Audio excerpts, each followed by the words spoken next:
오늘 시간 주시는 말씀 신약성경 마가복음 9장 19절로 23절까지 함께 봉독합니다. 대답하여 이르시되 믿음이 없는 세대여, 내가 얼마나 너희와 함께 있으며 얼마나 너희에게 참으리요. 그를 내게로 데려오라 하시매 이에 데리고 오니 귀신이 예수를 보고 곧 그 아이로 심히 경련을 일으키게 하는지라. 그가 땅에 엎드러져 구르며 거품을 흘리더라. 예수께서 그 아버지에게 물으시되 언제부터 이렇게 되었느냐 하시니 이르되 어릴 때부터니이다. 귀신이 그를 죽이려고 불과 물에 자주 던졌나이다. 그러나 무엇을 하실 수 있거든 우리를 불쌍히 여기사 도와주옵소서. 예수께서 이르시되 할 수 있거든이 무슨 말이냐? 믿는 자에게는 능히 하지 못할 일이 없느니라 하시니. 아멘. 앉으시면서 인사 나눕니다. 당신에게 기적이 일어납니다.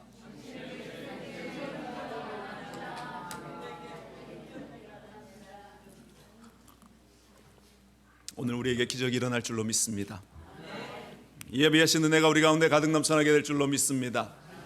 주의 은혜와 사랑과 응답이 우리 가운데에 가득가득 넘쳐나게 될 줄로 믿습니다. 말씀의 제목은 이렇습니다. 믿음 없는 세대에게 전하시는 메시지. 같이 따라해 볼까요? 믿음 없는 세대에게 전하시는 메시지. 지금 이 시대가 얼마나 똑똑한지, 정말로 많은 지식들이 우리 가운데에 쏟아지면서 그 지식을 우리가 다 흡수하기조차 힘들다라고 느낄 정도로 굉장히 이 지혜로운 세대가 된 것 같습니다. 그래서 뭐 핸드폰 신제품이 하나 탁 등장을 해도 유튜버들이 핸드폰을 탁 사서 해부를 하기 시작합니다. 이 핸드폰의 기능은 어떻고, 이 핸드폰의 이로운 점은 어떻고, 그러면서 수많은 것들을 조사하면서 속속들이 파헤치죠. 그래서 어떻게 보면 소비자의 입장에서는 긍정적인 선택을 할 수 있는 좋은 그런 기회도 되겠지만, 또 반면에 우리들이 뭔가를 이렇게 딱 손에 쥐었을 때에 의심 먼저 하게 되는 그러한 일들도 생기지 않을까. 그래서 어찌 보면 이 사회가 불신으로 또 의심의 눈을 가지게 하는 많은 요건들이 우리가 지혜롭다라고 하는 일들을 통해서 발생되고 있는지도 모릅니다. 그렇게 똑똑한 이 세대를 우리가 살아나가고 있는 지금, 그런데 이 세대를 우리의 믿음의 눈으로 바라볼 때에 과연 신앙의 수준은 얼만큼 될까? 믿음의 수준은 어느 정도 될까라는 질문을 던졌을 때에 솔직히 그렇게 좋은 점수를 받을 수 있지는 않을 것 같습니다. 과거 우리 믿음의 부모님들의 시대, 또 앞선 그 큰 부흥의 시대와 오늘날의 이 시대를 비교했을 때 그다지 그렇게 좋은 믿음의 성적표를 우리가 손에 쥐어들기는 어렵지 않을까. 여러분들의 믿음은 어떻습니까? 내가 잘 믿고 있다라고 여겨지십니까? 내가 좋은 신앙이다라고 믿고 살아가십니까? 믿음이라고 하는 그것은 하나님이 우리의 모든 삶을 책임지신다라는 그런 말씀이겠죠. 하나님이 모든 우리의 인생 가운데 함께 하시고 우리는 그 하나님을 믿고 우리 주 예수 그리스도께서 나의 구원자가 되심을 믿고 더불어 성령님과 더불어 이 땅을 우리가 힘껏 승리하며 살아간다라는 사실이 믿어지는 것, 바로 그것이 믿음이다라고 우리는 이야기를 합니다. 여러분들에게 질문 드려봅니다. 여러분들 신실하신 하나님을 믿으십니까? 예수 그리스도가 나의 구원자라는 사실을 믿으십니까? 내 매일의 삶에 성령님이 나와 함께하고 있다는 사실을 여러분들 믿으십니까? 여러분들은 그렇다면 믿음의 사람들인데, 오늘 본문의 제목처럼 이 믿음의 사람들이 이 세대 가운데에 그렇게 많지 않다. 주님이 우리에게 그렇게 말씀을 하셔요. 그래서 본문에서 주님이 말씀하십니다. 마가복음 9장 23절에 예수께서 이르시되 할 수 있거든이 무슨 말이냐? 믿는 자에게는 능히 하지 못할 일이 없느니라 말씀하고 있습니다. 여러분들, 오늘 주님께서 우리에게 주시는 이 말씀을 붙들고 주님의 강력한 메시지에 귀 기울이는 우리가 되기를 간절히 바랍니다. 먼저 첫 번째로 오늘 주님께서는 믿음 없는 자들에게 대해서 책망의 메시지를 던지고 있습니다. 오늘 본문의 배경이 예수님이 베드로와 야고보와 요한 세 제자를 데리고 변화산에 올라가신 후에 이제 9명의 남은 제자들에게 정말로 당황스러운 사건이 하나 생기는 것이 바로 이 배경이죠. 어떤 아버지가 아들이 귀신 들려서 벙어리가 되고 간질이 되어서 힘들어하는 아들을 데리고 와서 제자들에게 귀신을 내어 쫓아달라 요청하고 있는 것입니다. 제자들은 신이 났죠. 과거에 그들이 둘씩 짝지어서 나가면서 주님이 주신 권세로 귀신도 쫓아내고 능력도 행했던 그 일들을 기억하면서 그 아들을 둘러싸고 그들이 힘껏 기도했을 겁니다. 나사렛 예수 그리스도의 이름으로 명하노니 귀신아 떠나가라, 귀신아 떠나가라, 벙어리가 풀리고 간질에서 풀어져라. 아마 그들이 힘껏 오랜 시간 동안 붙들고 명하고 기도도 했을 것입니다. 그런데 그 현장 속에서 귀신은 꿈쩍도 하지 않았다. 이 9명의 제자들이 당황하기 시작합니다. 귀신이 떠나가지 않는 그 현장 속에서 이 제자들은 초조해지기 시작합니다. 이로 인해서 예수 그리스도의 공동체가 제대로 망신을 당할 그러한 위기 가운데에 처하게 되었다. 사랑하는 여러분들, 오늘 우리의 삶에, 우리의 믿음의 현장 속에서, 우리의 이 교회의 현장 가운데에서 우리가 교회가 망신당하는 일이 없어야 하는데, 그리스도인들이 창피당하는 일이 없어야 하는데, 안타깝게도 믿음 없는 이 세대의 현장 가운데에 그 흐름 속에 교회도 빨려 들어가는 것 같고 우리 성도들도 빨려 들어가는 것 같습니다.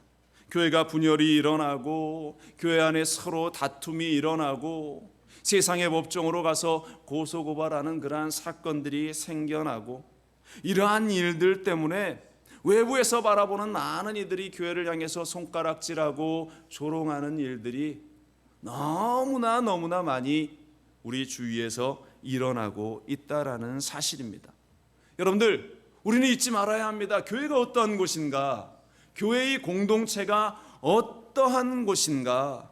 교회는 서로 사랑하고 서로 존경하고 서로 존중하고 인정하고 또한 더불어 그것을 가지고 하나님을 예배하고 찬양할 때에 세상 사람들이 이 교회를 바라보며 칭찬하고 격려하는 곳, 초대교회 많은 성도들의 모습을 보면서 사람들이 칭찬하고 인정했던 것처럼 이 교회가 칭찬받는 교회가 되어야 하고 칭찬받는 그리스도인들이 되어야 하는데, 믿음 없는 세대처럼 우리도 그 모든 것들의 마음이 뺏겨서 세상에 조롱을 받고 비난을 받는 곳이 되었다.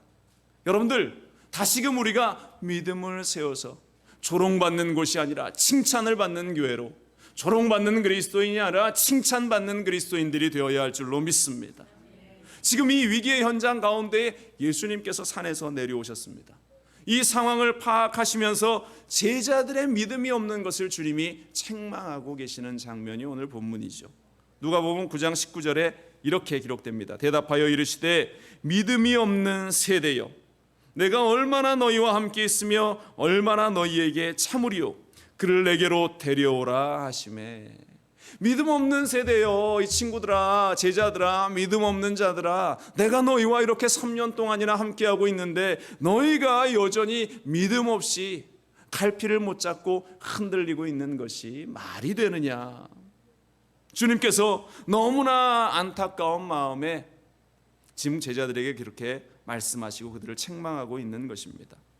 3년 동안이나 동고동락하면서 주님과 함께 생활했던 예수님에게 책망을 듣는 이들, 여러분들에게 다시 질문 드립니다. 여러분들 얼마나 예수님과 함께 믿음 생활하며 내가 10년이요 20년이요 어떤 분들은 모태신앙으로 내가 태어나고 자라왔는데, 정말 지금 이 순간 여러분들이 믿음의 자리에 주님 앞에 섰을 때에 믿음 없고 패역한 세대여가 아니라 착하고 충성된 종아, 내가 너희를 칭찬하노라. 여러분들, 과연 내가 그 주님의 책망이 아니라 칭찬을 들을 수 있겠는가? 오늘 이 시간 스스로를 돌아보는 우리가 되어야 할 줄로 믿습니다. 오늘 본문은 주님께서 제자들을 책망하신 이 책망의 기준이 믿음이다라고 이야기하고 있습니다. 믿음이 없으면 책망을 들을 수밖에 없다. 성경에도 그로 말미암아서 믿음 없음 때문에 책망을 들었던 많은 사건들이 등장을 하고 있습니다.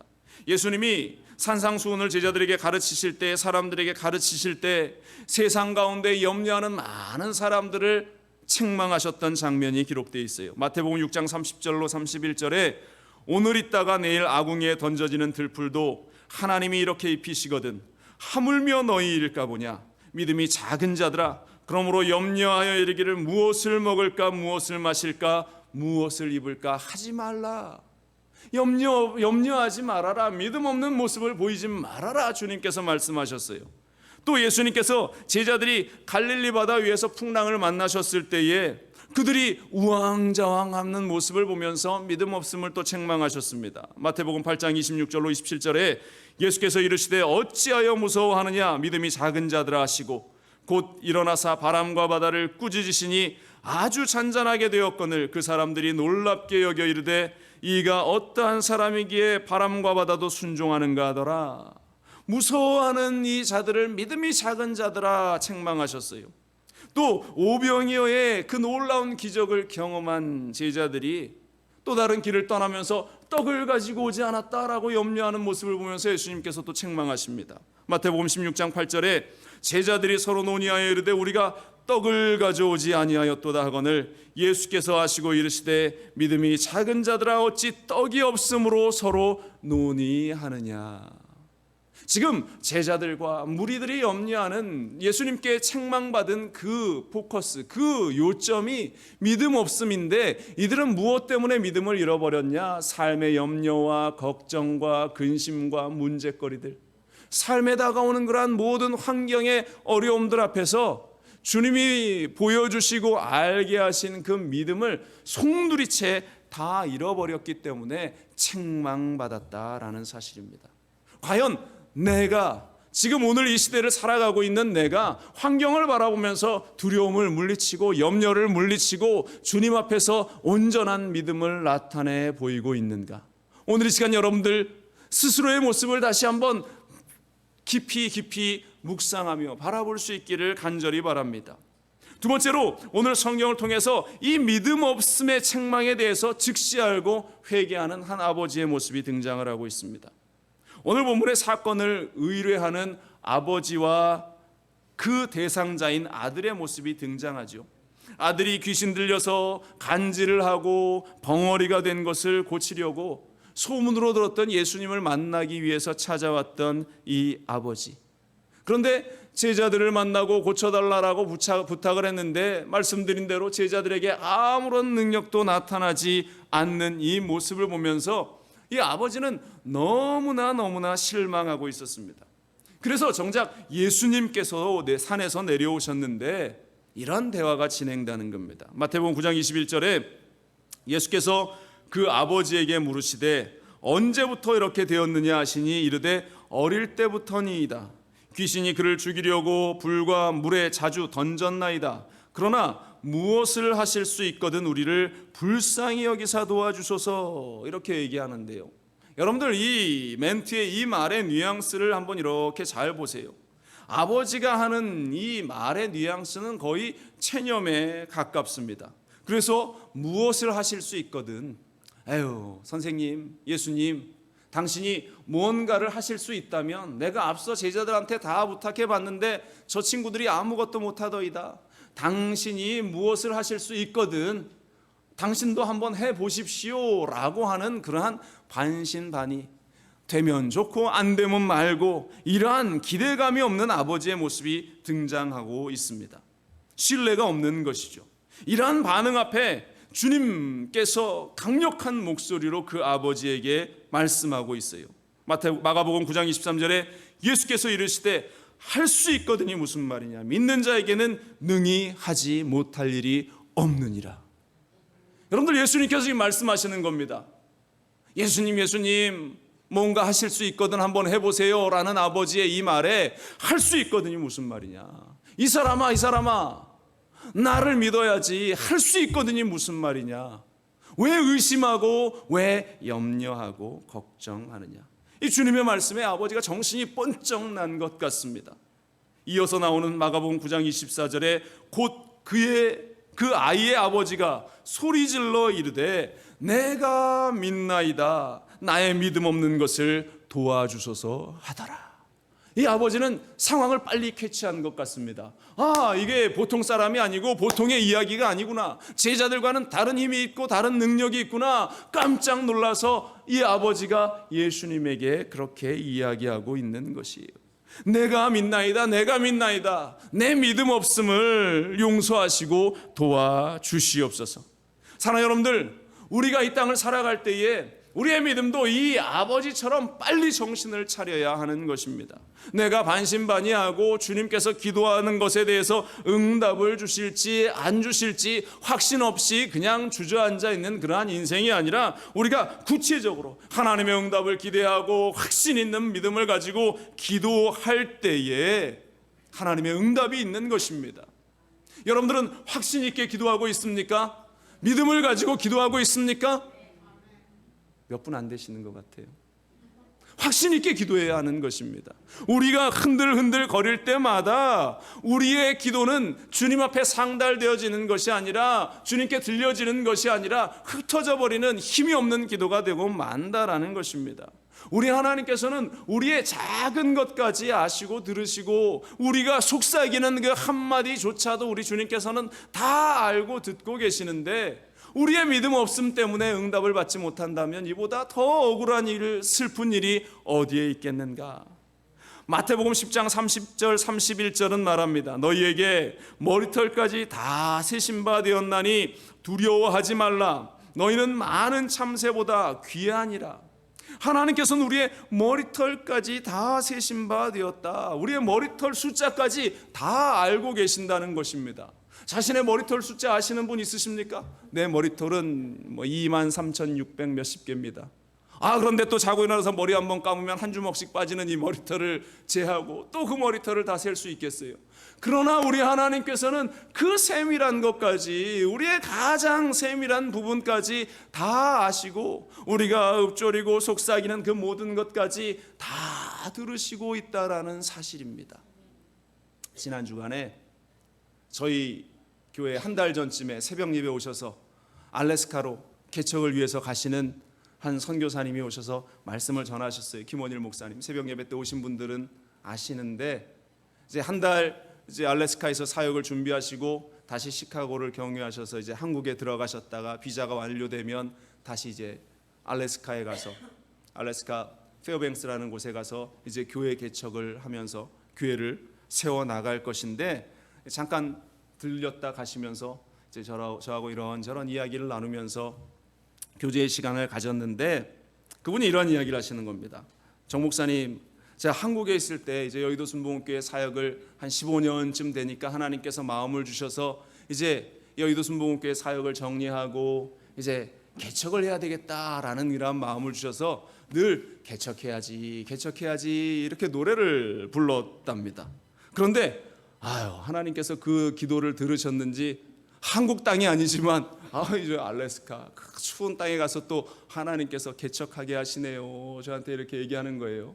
그래서 제가 등짝을 탁 때리면서, 저보다 후배여서 제가 한테 딱 때리면서, 당연하죠 목사님, 하나님께서는 우리가 그렇게 속삭이는 한마디 한마디까지 우리 하나님은 다 듣고 계시기 때문에 우리의 말에, 우리의 입술에 얼마나 큰 힘이 있는지 목사님도 잘 아시지 않습니까? 그래서 우리는 기도할 때 믿음을 가지고 기도해야 하는 것이 맞습니다 라고 하면서 웃으면서 이야기했던 것이 기억이 납니다.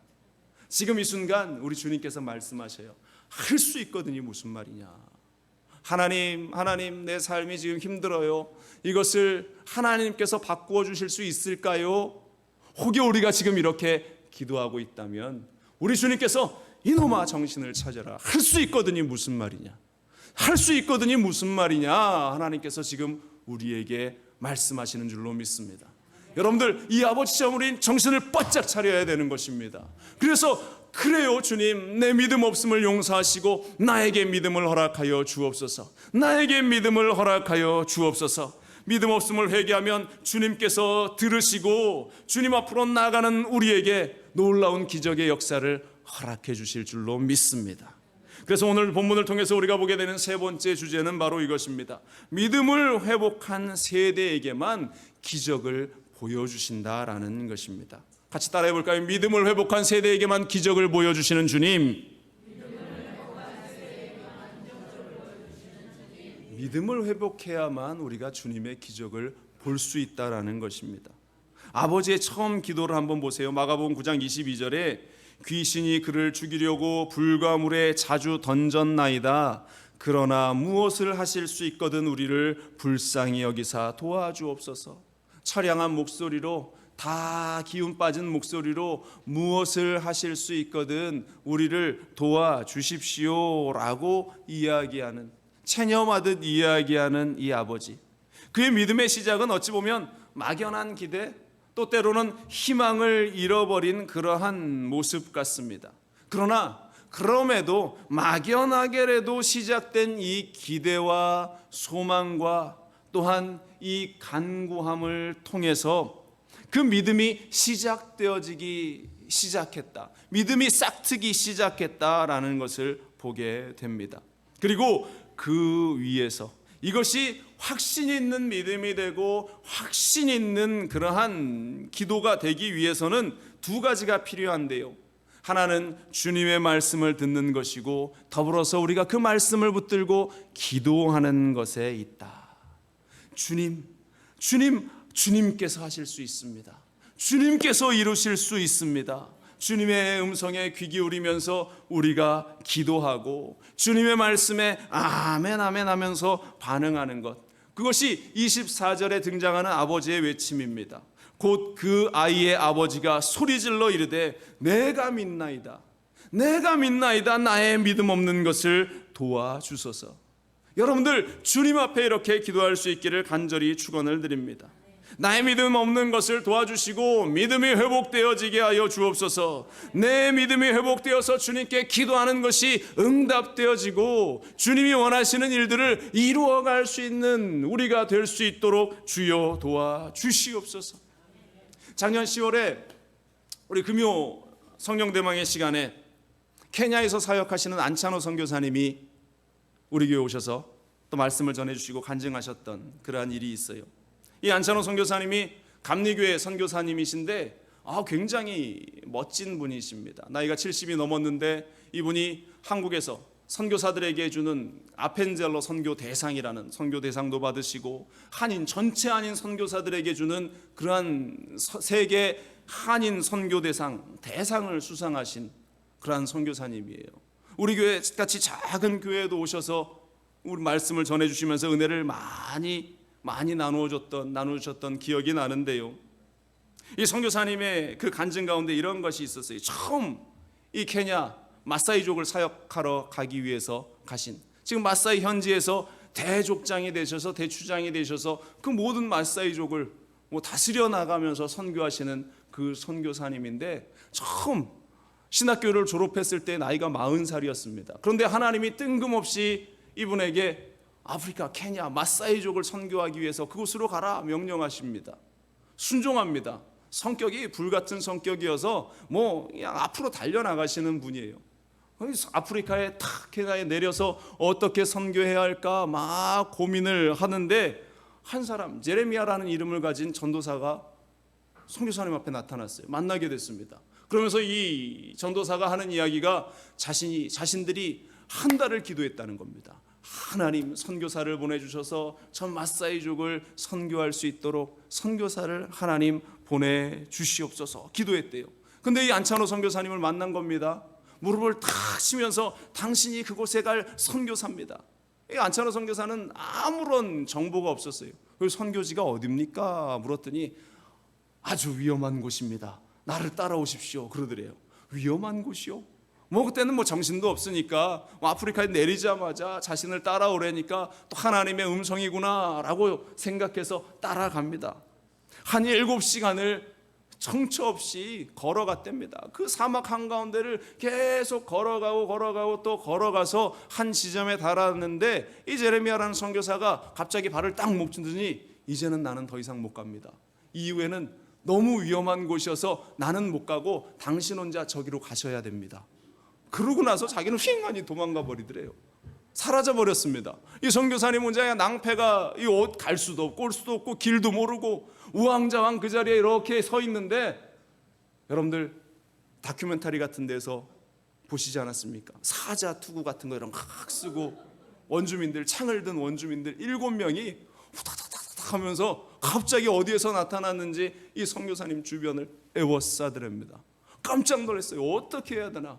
그런데 이 마사이족이었어요. 마사이족이 이 선교사님을 가죽끈으로 꽁꽁 묶어가지고 끌고 가서 한 나무 위에 매달아 놓았습니다.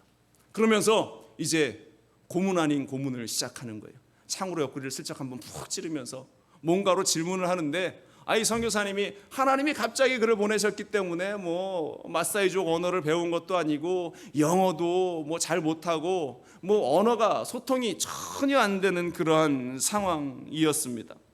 그런데 그곳에서 쭉 창으로 찌르면서 뭔가를 질문하는 것 같은데, 뭔가 대답은 해야 하겠는데 뭐라고 하는지 알 수도 없으니까 고민하다가 하나님께 기도해. 하나님, 뭐라고 기도할까요? 에라 모르겠다. 처음 질문에 대해서 예스 그렇게 대답했답니다.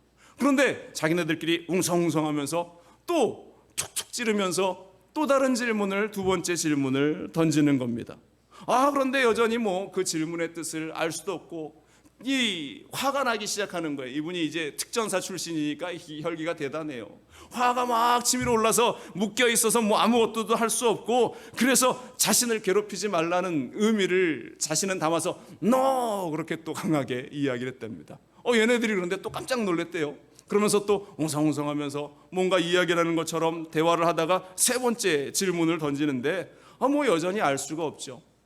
그래서 이분이 죽기 살기로 살려도 하나님이 사시는 거고 죽어도 내가 하나님의 뜻대로 죽는 거니까 오케이 힘차게 이렇게 외쳤답니다. 그런데 이 원주민들이 깜짝 놀라면서 선교사님을 밧줄을 묶은 것을 풀어내리고 선교사님이 묶인 것을 풀어놓으면서 얼굴에다가 침을 세게 한번 뱉더래요. 그러니까 이 선교사님 묶였다가 아파 죽겠는데 또 이것도 풀어놓고 거기다가 침까지 뱉으니까 또 화가 났어요.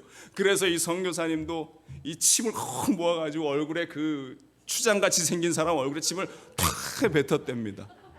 그런데 이 사람들이 너무 좋아하더라는 거예요.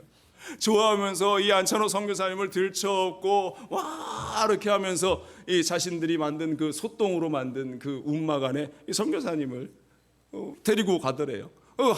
밤을 거기에서 보내게 됩니다. 다음 날 아침에 이제 사람들이 성대하게 환영식을 준비하고 이 선교사님을 맞이해 주더래요. 나중에 알게 되었습니다. 그 질문이 무엇이었냐? 첫 번째 질문이 네가 이곳에 들어오면 너는 죽는다. 그래도 들어오겠느냐라는 것이었습니다. 그러니까 이 질문에 대해서 이 선교사님은 예스 대답했지 않습니까? 딱 맞아 떨어진 거예요. 두 번째 질문은 우리가 너를 살려줄 텐데 네가 살려주면 이곳을 나가겠느냐라는 질문이었습니다. 거기에서 이 선교사님은 NO 대답한 거예요. 나는 이곳을 떠나지 않을 거야. 이 대답도 그 사람들의 마음에 흡족한 대답이 된 겁니다. 세 번째 질문은 그렇다면 네가 이곳에서 우리와 영원히 함께 살겠느냐 이런 질문이었대요. 거기에다가 오케이 대답을 했으니까 이 원주민들이 이 부족이 얼마나 마음이 흡족했는지, 그 전에 많은 선교사님들이 이곳에서 와서 정말로 죽임을 당했습니다. 마사이족이 얼마나 무섭고 용맹한 족속인지 사자까지 맨손으로 때려잡는 그러한 이 부족들인데, 그 전까지 이제 언어를 준비하고 뭐 또 선교를 준비하면서 나름대로 준비했던 많은 선교사님들이 오셨는데 이 사람들이 하는 이 질문을 듣고 너를 죽일 거야. 이곳에 들어오면 죽는다. 그래도 들어오겠느냐? 뭐 이것은 통과했더라도 우리가 너를 풀어주면 너는 이곳을 나갈 거냐?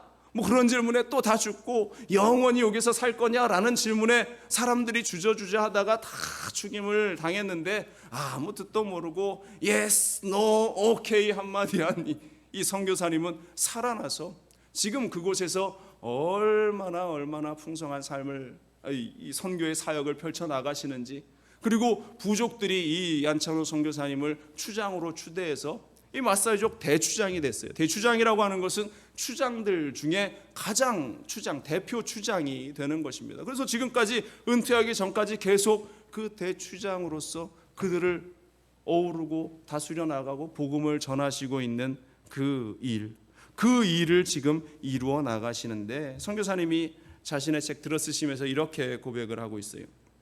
주님은 너무나도 무능하고 우둔한 저에게 구원을 주시고 사명을 주셨습니다. 저는 예수 그리스도의 십자가 외에는 아무것도 자랑할 것이 없습니다. 이 사진이 작년에 저에게 오셨을 때 말씀을 전하실 때의 모습인데, 여러분들, 믿음이라는 것은 이런 겁니다. 하나님을 믿고 하나님을 의지하고 어디에 내가 서 있든지 하나님께서 이루실 일들에 대한 확신과 믿음을 가지고 나가는 것. 단지 우리가 잘 먹고 잘 살고 우리가 편안한 삶을 누리는 것이 믿음의 본질이 아니라, 어떠한 상황 가운데 있다 할지라도 주님에 대한 신뢰와 확신을 잃지 않는 것. 여러분들, 그와 같은 믿음이 우리 가운데 있기를 주님의 이름으로 간절히 축원을 드립니다. 이 사건에 대해서 후에 제자들이 예수님에게 왜 우리에게는 이러한 일이 나타나지 않았습니까? 라고 질문을 던집니다. 마가복음 9장 28절로 29절에 주님께서 말씀하셔요. 집에 들어가심에 제자들이 조용히 묻자오되 우리는 어찌하여 능히 그 귀신을 쫓아내지 못하였나이까? 이르시되 기도 외에 다른 것으론 이런 종류가 나갈 수 없느니라 하시니라. 오직 주님의 말씀을 듣고 기도하는 것 외에는, 다시 말해서 너희가 믿음조차 가질 수 없는 것이고, 기도하지 않으면 하나님의 능력을 볼 수 없는 것이고, 기도하지 않으면 믿음을 회복할 수 없다. 여러분들, 모든 문제의 해답은 우리 하나님께 있다라는 사실을 잊지 말기를 바랍니다. 모든 능력의 근원 역시 하나님께 있다라는 사실을 여러분들 잊지 말기를 바랍니다. 그래서 제자들의 문제는 믿음 없다는 그것이었고, 그들이 믿음을 회복하는 가장 좋은 방법에 대해서 주님은 오직 기도밖에는 그 방법이 없다, 오직 하나님께 기도하는 것밖에는 그 방법이 없다라고 분명히 말씀하고 있습니다. 마지막으로 여러분들에게 다시 한번 질문합니다. 그렇다면 여러분들은 기도하고 있습니까? 여러분들 지금 기도하고 있습니까?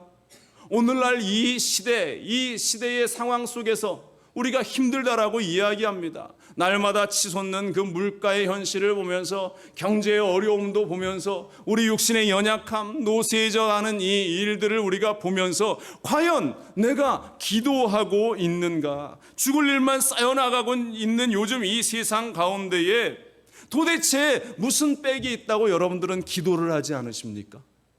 여러분들은 도대체 어떠한 그 힘이 있다고 기도를 하지 않습니까? 여러분들 권면드립니다. 기도 외에는 이런 유가 나갈 수 없다라고 주님 분명히 우리에게 말씀합니다.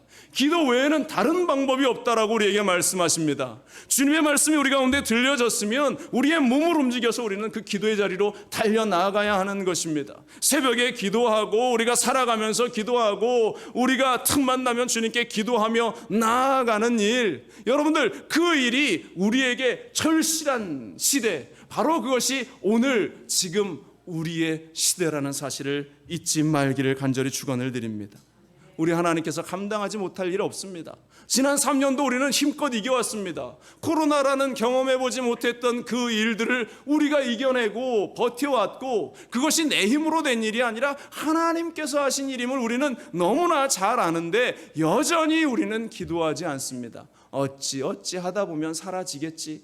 과연 그것이 믿는 자들의 모습인가? 아니요. 우리는 더욱 기도하는 자들이 되어야 할 줄로 믿습니다. 불가능을 가능케 하시고 죽은 자를 살리시고 없는 것을 있는 것으로 부르시는 우리 하나님, 그 하나님을 바라보면서 우리 주 예수 그리스도의 이름으로 힘껏 기도의 자리로 나아갈 때에 기적이 우리의 삶 가운데 일어나고 변화가 우리의 삶 가운데 일어나고 회복이 우리의 삶 가운데에 일어나게 될 줄로 믿습니다. 사랑하는 여러분들, 믿음 없는 이 세대와 같이 되지 않고 믿음으로 말미암아서 기적을 경험하는 우리가 되기를 주님의 이름으로 간절히 축원을 드립니다. 기도하겠습니다. 사랑의 하나님, 이 세대의 많은 이들이 지혜롭다라고 이야기하고 스스로 뛰어난 힘과 은혜를 가지고 있다라고 이야기하지만 정작 그들에게는 어떠한 믿음도 찾아낼 수 없고 발견할 수 없습니다. 하나님, 오늘 이 아버지가 정신을 차리고 주님께 내 믿음 없는 것을 보시옵소서라고 외치며 믿음을 회복시켜 달라고 간구했던 것처럼 사랑하는 주의 백성들이 기도하며 믿음을 세워나가고 기도하며 하나님 앞으로 달려나갈 수 있게 하여 주옵소서. 아버지 하나님, 오늘 이 시간 우리의 믿음이 회복되고 우리의 기도가 회복되고 그를 통해서 하나님의 기적을 보게 되는 주의 백성들 될 수 있도록 주여 도와주시옵소서. 성령 하나님께서 우리와 함께 하심을 믿습니다. 주님만 홀로 영광받아 주옵소서. 감사드리며 이 모든 말씀으로 주 예수 그리스도의 이름으로 간절히 기도합니다. 아멘.